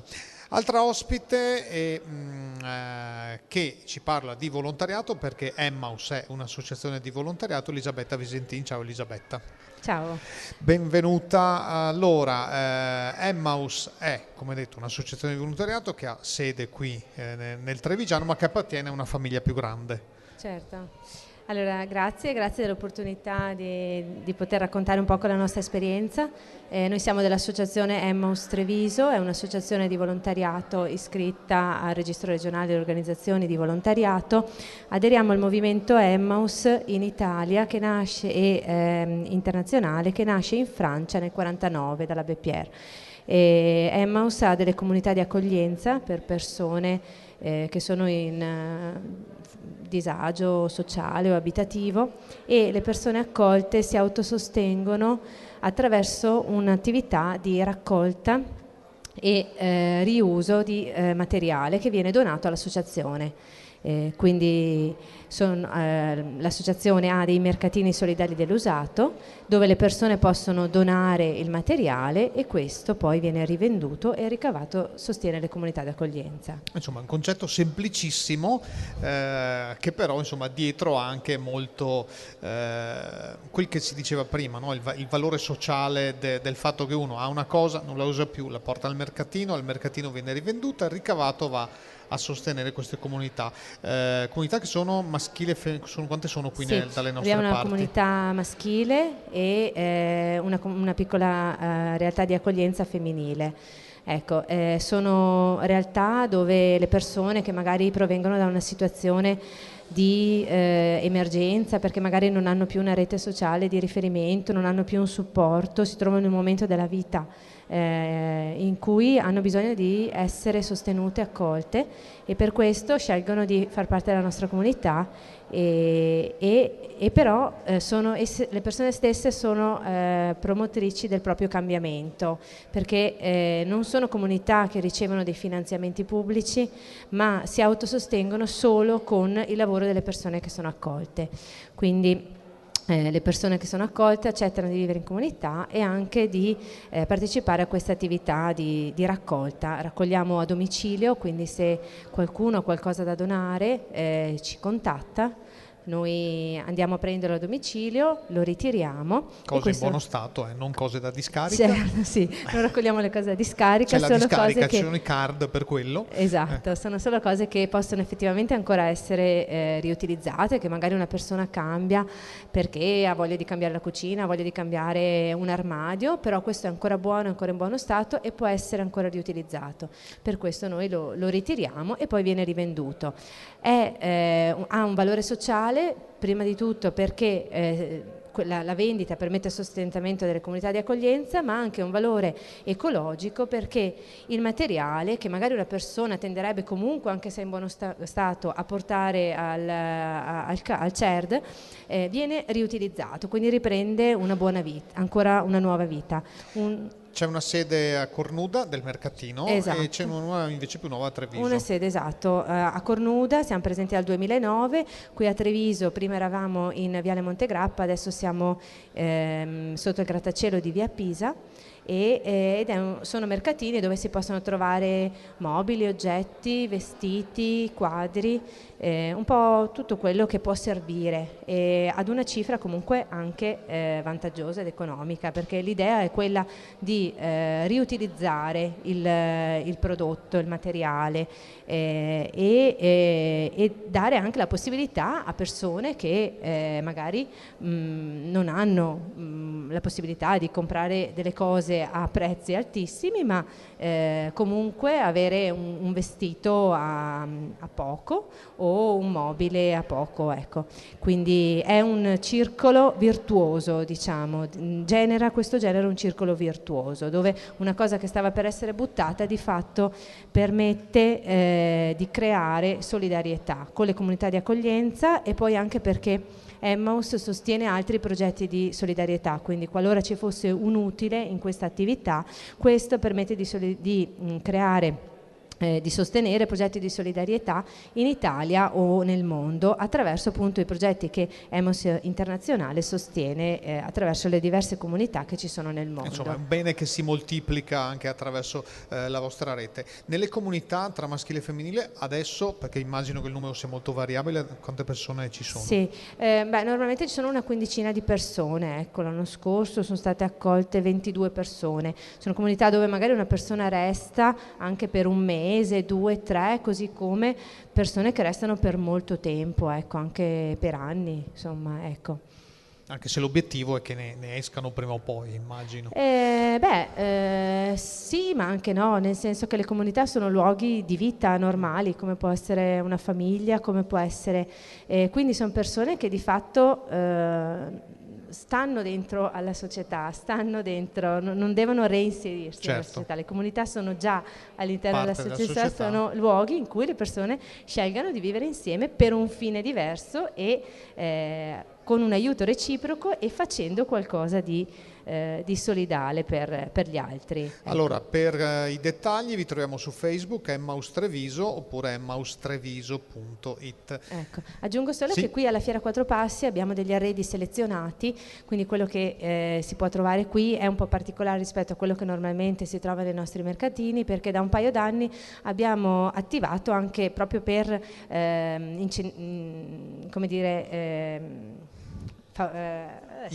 incentivare le persone e anche per valorizzare le capacità delle persone che sono accolte. Alcuni arredi che magari sono ancora di legno buono possono essere riutilizzati, quindi facciamo un restauro con dei prodotti naturali e rispettosi dell'ambiente, e per questa occasione li teniamo solo per la Fiera Quattro Passi, li esponiamo qua, ecco. Insomma, quindi sono degli errori unici. Esatto, sì.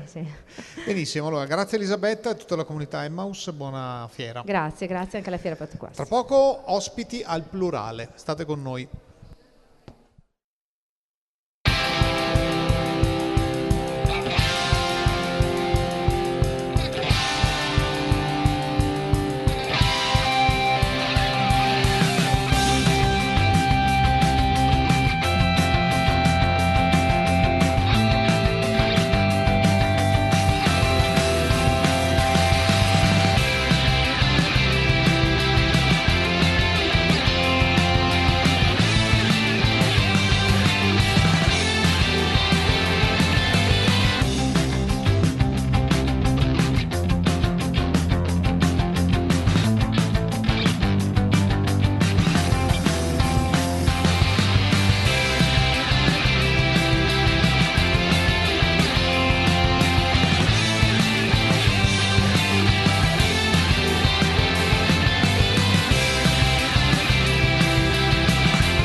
vostra postazione, la postazione di Radio Quattro Passi nel foyer dell'auditorium della provincia di Treviso. Ospite al plurale, siamo tanti, siamo un po' stretti anche nella nostra postazione. Carlotta, che è educatrice del progetto Giovani del Comune di Treviso, benvenuta. Grazie. E poi parlerà Giacomo a nome di un gruppo musicale che si chiama Devil Mrs. Flowers. Giacomo è lui, perfetto. Ciao Giacomo, i tuoi compagni sono? Lorenzo e Leonardo.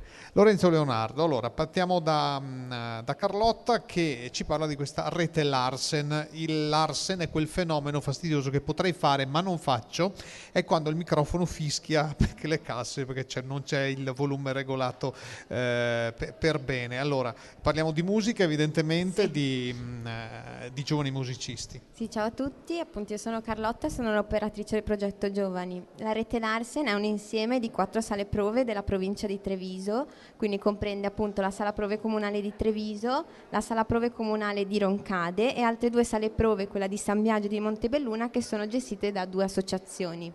Che cosa prevede la rete Larsen? Di unirsi, connettersi e provare a ragionare un po' sul ruolo della musica anche a livello professionale. Quindi da fine anno del 2016 organizziamo degli incontri formativi ma anche dei workshop con dei musicisti professionisti e poi usciamo anche per far suonare le band in dei momenti condivisi.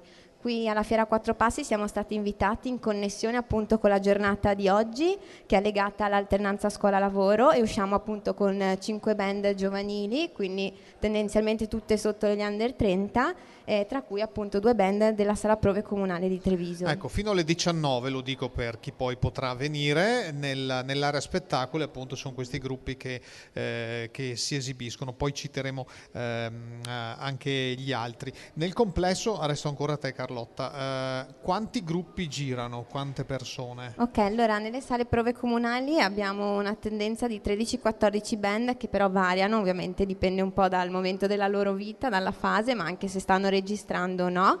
Sono tutte appunto band sotto i 30, dai 14 ai 30 anni. E nelle altre sale prove diciamo in realtà la media d'età si alza un po', perché appunto Treviso è un po' il fulcro dei giovani, però comunque sono band che vanno dalle 5 alle 10 band anche nelle altre sale prove. Insomma, un bel impegno. Ricordo una canzone di Elio e le Storie Tese che si chiamava Sala Prove, andate a cercarvela. Passiamo a Giacomo. Allora, voi che età avete? Ciao, noi abbiamo 17-18 anni. Vi conoscete per motivi di scuola, per motivi di vicinanza? Io e Lorenzo per esempio andavamo alle medie assieme, Leonardo lo conosco da una vita e la Giorgia l'abbiamo conosciuta formando la band, quindi in un ambiente musicale. La Giorgia è la cantante? È la nostra batterista. Ah, la batterista? La batterista ragazza, sì. Mentre tu sei? Io sono cantante e chitarrista, Lorenzo è chitarrista e Leonardo è bassista. E il basso, altrimenti la rock band non sarebbe completa senza il basso. Da quanto tempo siete insieme? Noi suoniamo assieme da fine 2015. Beh, insomma, è già un bel po'. Sempre in questa formazione? Sì, non abbiamo cambiato. Prima abbiamo fatto qualche esperimento, però la band Devil Mrs. Flowers è nata nel 2015. Ok, allora domanda classica, perché questo nome e qual è il genere che proponete? Allora, ce la fanno spesso questa domanda. Esatto. Il nostro nome è nato cercando appunto nomi, perché prima ci siamo chiamati Hope, cioè speranza, e poi Valar. Tutti i grandi gruppi hanno avuto nomi diversi, esatto. Prima di essere... Alla fine, buttando giù nomi, Leonardo ha proposto questo Devil Mrs. Flowers, ci è piaciuto tanto. Suonava e l'abbiamo adottato. Bene. Genere? Genere noi facciamo principalmente rock, ma a volte blues, funk, insomma abbiamo numerose influenze. Con cover o anche assolutamente pezzi? No, facciamo solo brani nostri. Beh, mi piace il tono con cui l'ha detto, assolutamente no, ok. Chi è l'autore o gli autori? La maggior parte dei brani sono scritti da me e da Lorenzo e con il contributo di Leonardo per i testi. Benissimo, e la frequenza delle prove, visto che parliamo di questa rete? Allora, noi proviamo una volta a settimana, il martedì, nella sala prove comunale di Treviso. Per 2 ore? Per 2 ore. 2 ore, vi bastano? Qualche volta facciamo una prova extra a casa della batterista, diciamo. Che ha il classico garage o una struttura un po' taverna, meglio? sì. La taverna, qualcosa del genere. Anche perché appunto credo, a differenza della batteria o comunque degli strumenti portatili, che la batteria faccia parte strutturale della sala prove, no? Perché sì, è la più complessa. Invece quando andate in giro, perché immagino che andate in giro, avete già cominciato? Sì, la maggior parte delle volte c'è un impianto, un service come come oggi. Supporto. Però ci è capitato sabato scorso, suonando ad un locale che non aveva appunto la nessun batteria, impianto, ci siamo dovuti portare il mixer, le casse, gli amplificatori, la batteria, tutto insomma. Vabbè, insomma, esperienze che si fanno. Nessun problema comunque. Benissimo. Quindi immagino che andate a scuola? Sì. Che scuole fate? Facciamo tutto il liceo, io faccio lo scientifico, Lorenzo scienze umane, Leonardo economico-sociale, la Giorgia, la batterista, è il linguistico. Siamo in quarta. Siete in quarta, sì, 17 anni. Vi capita di incrociarvi con chi c'è prima e chi c'è dopo, di conoscervi anche tra altri gruppi? Sì, ci capita molto spesso. Abbiamo conosciuto molte band, soprattutto di Treviso, che provano nella nostra stessa sala prove, e i Silver Trash prima, poi i Jetstream che suonano oggi qui con noi. E per esempio i Jetstream sono rimasti senza bassista e hanno chiesto a noi di una mano, diciamo. Succede, no? Sì, succede anche tra i grandi che i musicisti se li prestano fra di loro. Allora, gli altri oltre a voi oggi in esibizione del parco sono gli Ornani Bix, MDG, la mongolfiera di Gens, Samaricos e Jetstream, giusto? Che vengono da queste 4 sale prove, quella di Treviso, quella di Roncade e quella di San Biagio e Montebelluna, che è l'associazione La Sotterraneo, che fa effettivamente molto sala prove. Quella di Treviso è a sotterraneo o piano terra? Quella dove provate voi? No, è al secondo piano. Al secondo. Qua è uno che non conosce una sala prova, cosa si deve immaginare?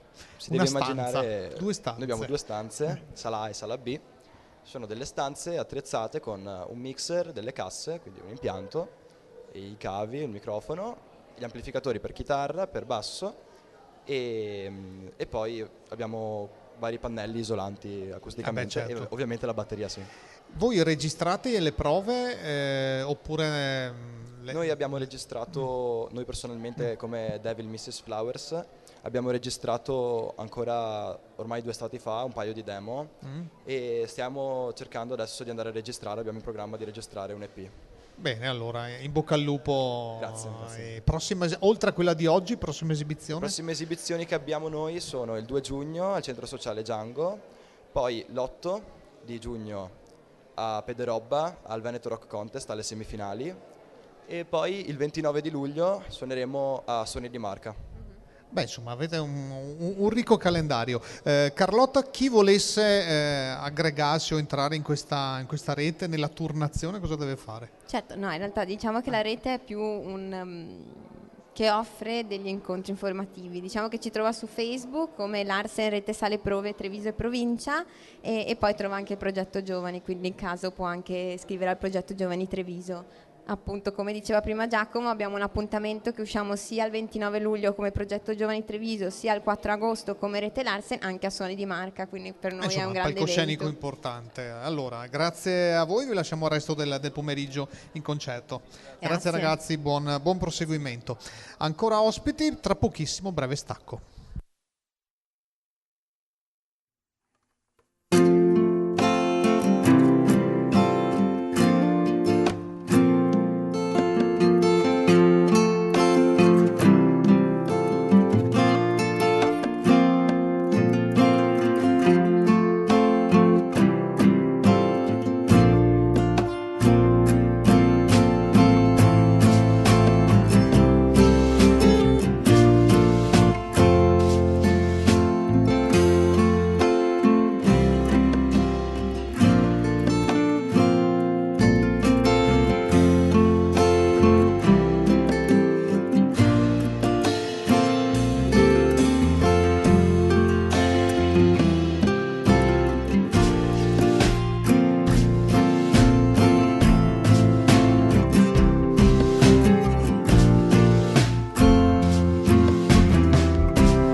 Ultima parte, ultimi minuti in diretta dalla Fiera Quattro Passi in questo sabato 19 di maggio, molto solare, molto partecipato. Venite qua al Parco Sant'Artemio, fino a stasera aperto, domani si riapre dalle ore 9 con alcuni eventi che ricorderò dopo. Il nostro ultimo ospite per oggi è Marco Mazzero, benvenuto Marco. Grazie a voi di avermi invitato. Con te parliamo di un particolare tipo di prodotto di rifiuto che è uno dei punti critici, no? del bidone del secco, ma nel vostro caso questo prodotto non va nel secco ma va nell'umido. Parliamo di pannolini compostabili, sì. E qui ritroviamo il tema dei bambini. Da dove nasce, quando nasce, insomma, come si arriva ad un'idea del genere? Allora, l'idea nasce 3 anni fa. L'azienda si chiama Hey Life, nasce appunto nel 2015 e nasce proprio dal fatto che io ho un'altra azienda che si occupa di realizzare impianti per gestire l'organico e per produrre dal rifiuto organico energia e oggi biometano.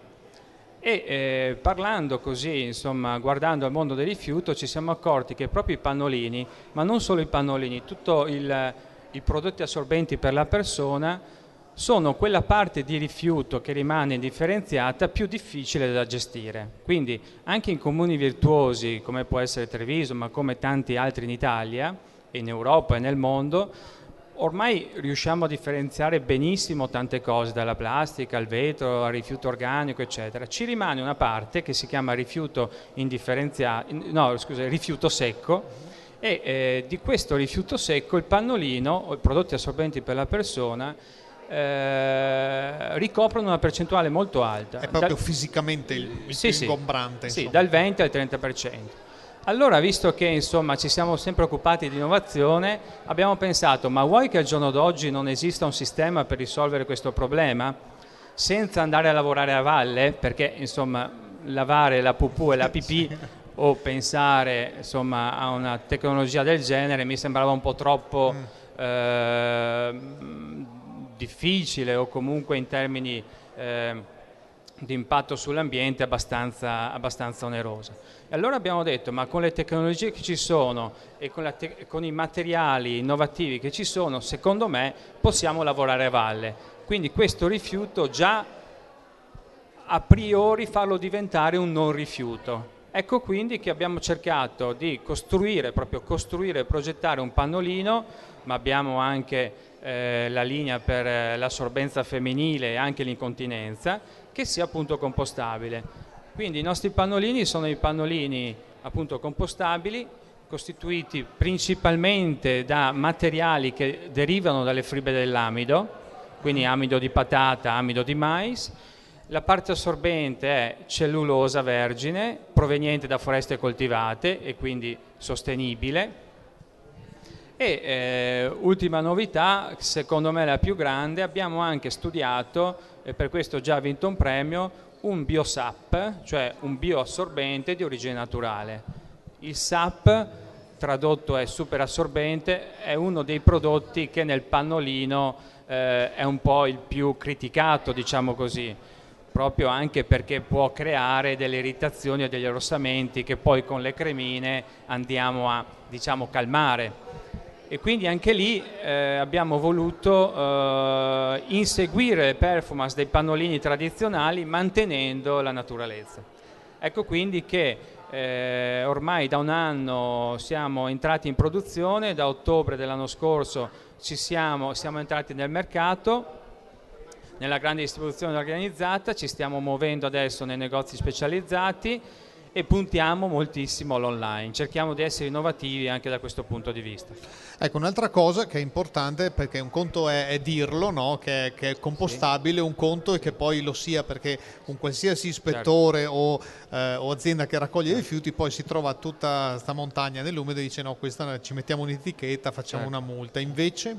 Ma infatti questo è un argomento molto delicato che si presta molto al cosiddetto greenwashing, cioè si parla poi di fatto la realtà è un'altra, e questo lo vediamo in molte aziende. Io dico sempre, oggi per dire che un prodotto è compostabile deve essere certificato, ma non lo dico io, lo dice qualsiasi persona di buon senso. E quindi noi siamo stati i primi in Europa, oso dire al mondo, perché abbiamo visto 2 competitor negli Stati Uniti che comunque non sono certificati, mi scusi, secondo le nostre regole. Siamo certificati compostabili e quindi è una certificazione che abbiamo ottenuto dopo tante prove. Il pannolino non è un bicchiere o una cannuccia in PLA o in amido, ma è un prodotto composto, un prodotto complesso, quindi ci è voluto del tempo, però insomma abbiamo fatto delle prove in laboratorio e delle prove sul campo che sono durate più di 2 anni e finalmente abbiamo ottenuto questa certificazione. Stiamo lavorando per dare a questa certificazione ancora più visibilità e per creare anche un codice CER, che è appunto un codice che identifica il rifiuto, proprio per dare ancora più sicurezza non soltanto al consumatore ma anche ai comuni e alle aziende che ritirano il prodotto, appunto che il prodotto funziona. Certo, hai detto ovviamente è stato testato, cioè come si fa il test? In laboratorio, chiedendolo a delle persone? No. Sono Allora, dei sistemi... il test sulla compostabilità, come per tutti i prodotti che devono essere compostabili, è un test complesso, diciamo multiplo, deve come posso dire, deve rispondere a determinate caratteristiche. Per esempio deve essere biodegradabile per più del 90% in 90 giorni, deve disintegrarsi in 60 giorni per più del 90%, non deve esserci assenza di metalli pesanti, e quindi bisogna fare queste prove. Il nostro pannolino è biodegradabile in 60 giorni per il 98%, quindi sicuramente per una percentuale superiore al 90% che è il requisito di legge. Che bacino adesso avete di commercializzazione? Hai detto grande distribuzione? Ma chiaramente è una startup, abbiamo investito tantissimo, un investimento un po' anomalo per una startup classica, no? Quasi 3 milioni di euro, e quindi abbiamo scelto il canale della CDO, della GDO, della grande distribuzione organizzata, per farci conoscere e per avere, diciamo, dei numeri. È chiaro che è un pannolino che incontra, diciamo così, il favore di chi è sensibile all'ambiente, di chi non pensa soltanto all'euro in più o all'euro in meno, ma pensa alla salute del proprio bambino e ai vantaggi che può portare all'ambiente. È un pannolino particolare che ha un target particolare. Chiaramente il nostro obiettivo è quello di arrivare al consumatore attraverso i nuovi e moderni sistemi di commercializzazione, che sono l'online e che sono appunto i shop e l'e-commerce. Hai parlato di prezzo, arriviamo su questo. È vero, uno magari risparmia un pochino su un pannolino tradizionale, però poi deve pagare il costo dello smaltimento, che è dovuto ovviamente per la parte indifferenziata del rifiuto secco. Avete fatto anche questo conto? Si può fare questo tipo di proiezione? Questo conto l'abbiamo fatto, ed è stato il motivo per cui poi abbiamo deciso di investire in questa azienda e di investire così tanti soldi in questa innovazione, perché oggi il pannolone e quindi vanno nel rifiuto secco. Il rifiuto secco costa tantissimo lo smaltimento al consumatore, ma anche alla città e anche al paese. Okay? Quindi è proprio stato il motivo per cui ho detto dobbiamo andare in questa direzione, dobbiamo investire. Perché? Perché guarda caso il pannolino e il pannolone vengono usati da quelle categorie di persone che magari sono anche un po' più svantaggiate. Pensiamo a delle coppie giovani, magari che con difficoltà nel trovare lavoro, ma pensiamo soprattutto agli anziani. Gli anziani, l'incontinenza oggi leggera maschile e femminile, l'incontinenza pesante sugli anziani è un problema molto grande, soprattutto in Italia, che è un paese che sta invecchiando. E quindi ci siamo detti, ma se questo prodotto riuscissimo a metterlo nell'umido, certo, magari con un contenitore dedicato e non nel secco, okay, ci sarebbe un risparmio per l'ambiente, ma per il singolo cittadino, ma anche proprio per la comunità. E quindi questo è proprio stato il motivo principe che ci ha portato a investire in quest'idea. È chiaro poi che poi dal punto di vista pratico troviamo che il consumatore, ancora molti consumatori non sono sensibili all'argomento, tantissime persone, più del 50% non sa cosa vuol dire compostabile oggi, confonde la parola compostabile con biodegradabile.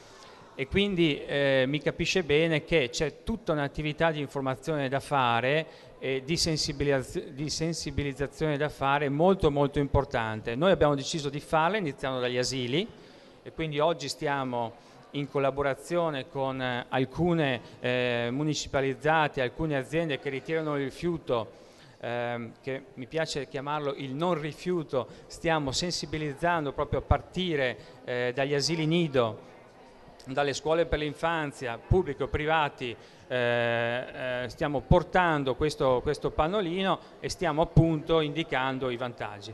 È chiaro che poter dire io metto nell'umido questa quantità anche a livello pratico è molto comodo, perché sappiamo che comunque qualsiasi azienda che raccoglie rifiuto, l'umido a casa mia, io abito a Socile, lo raccolgono 2 volte alla settimana d'inverno e addirittura 3 volte alla settimana d'estate. Il secco lo raccolgono 1 volta alla settimana, quindi il problema pratico è anche questo, tenere questi pannolini lì, con la cacca e la pupù lì, e pensiamo, non dimentichiamoci mai anche gli anziani, che sono una nostra colonna portante. Siete allo stand 51, quindi vi si può incontrare, conoscere direttamente. Qualche riferimento su internet, visto che abbiamo parlato di online? Internet ci trovate www.naturae.com, qui trovate tutte le caratteristiche dei nostri prodotti, la nostra mission, la nostra filosofia. Rispondiamo entro un'ora sempre, proprio perché il nostro obiettivo adesso è proprio quello di fare conoscere il nostro progetto, il nostro prodotto e di farlo conoscere a più persone possibili. Marco Mazzero, grazie per l'intervento. No, grazie a voi, è veramente una bellissima manifestazione. Vengo da un lungo viaggio, sono venuto oggi per la prima volta, mi dispiace. La settimana scorsa non sono potuto esserci, ma tutta la mia squadra, tutti i miei ragazzi sono entusiasti. Grazie. Grazie. Allora, al nostro ultimo ospite, lasci pure qui il microfono. Io do l'appuntamento che c'è stasera, tra quelli che ancora nel pomeriggio si sviluppano. Vi segnalo quello serale nell'area spettacolo, non il solito spettacolo di fuoco, acrobazie, effetti pirotecnici, con il pubblico che sarà coinvolto e il ritmo swing per una serata infuocata, si chiama Scintille in strada, questa sera in scena dalle ore 21 nell'area spettacolo del Parco Sant'Artemio. Domani si apre dalle 10 con tantissime iniziative, domani è l'ultima giornata della Fiera Quattro Passi fino alle 19 con tantissime proposte appunto di questo mondo del commercio equo e solidale, con il tema Generazioni in Viaggio che svilupperemo anche domani con altri ospiti. Ringrazio Edi Daice la parte tecnica qui al Parco Sant'Artemio, i colleghi amici di Radio Veneto 1, gli ascoltatori che ci hanno seguito fin qui in diretta. Ci ritroviamo domani sempre dalle ore 15 qui dalla Fiera Quattro Passi. Da Mirko Cavallin, buona serata.